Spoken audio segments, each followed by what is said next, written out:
বারবার প্রতিশ্রুতির পরেও কেন্দ্র কিংবা রাজ্য বাজেটে আশা কর্মীদের ভাতা বৃদ্ধির কোনো উল্লেখ নেই। প্রতিবাদে আগামী 1 মার্চ থেকে অনির্দিষ্টকালের জন্য রাজ্য জুড়ে কর্মবিরতিতে সামিল হতে চলেছেন আশা কর্মীরা। মঙ্গলবার মালদায় লিখিত আকারে সে কথা জেলা মুখ্য স্বাস্থ্য আধিকারিককে জানিয়েছেন পশ্চিমবঙ্গ আশাকর্মী ইউনিয়নের সদস্যরা। মঙ্গলবার দুপুরে আশাকর্মী ইউনিয়নের সদস্যরা জেলা মুখ্য স্বাস্থ্য আধিকারিকের দপ্তরের সামনে জমায়েত করে বিক্ষোভ দেখাতে থাকেন। পরে সংগঠনের তরফে জেলা মুখ্য স্বাস্থ্য আধিকারিককে একটি স্মারকলিপি তুলে দেওয়া হয়।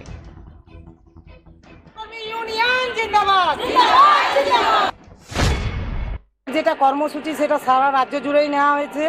আমাদের এই যে আমরা ডিসেম্বরের 11 তারিখে আমরা দিল্লিতে অবস্থান বিক্ষোভ করেছিলাম, সেইখানে আমাদের মন্ত্রী স্মৃতি ইরানি আমাদের সাথে কথা দিয়েছিলেন যে কেন্দ্রীয় বাজেটে আমাদের জন্য কিছু বরাদ্দ বাড়ানো হবে, কিন্তু সেইখানেও উনি কেন্দ্রীয় বাজেট হয়ে গেল, আমাদের জন্য কোনো বরাদ্দ হলো না, বাড়লো না। আমাদের বেতন ভাতা, ফিক্সড বেতন ভাতা কিছু হলোই না।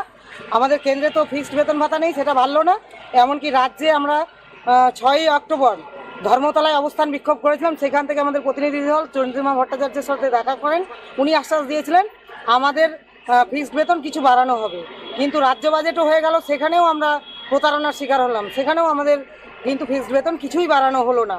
এসছি যে আমাদের যেহেতু কোনো কিছু ভাবা হয়নি, তার জন্য আমরা 1 তারিখ থেকে যে কর্মবিরতি করছি সেটাই আমি ওনাকে জানাতে এসেছি।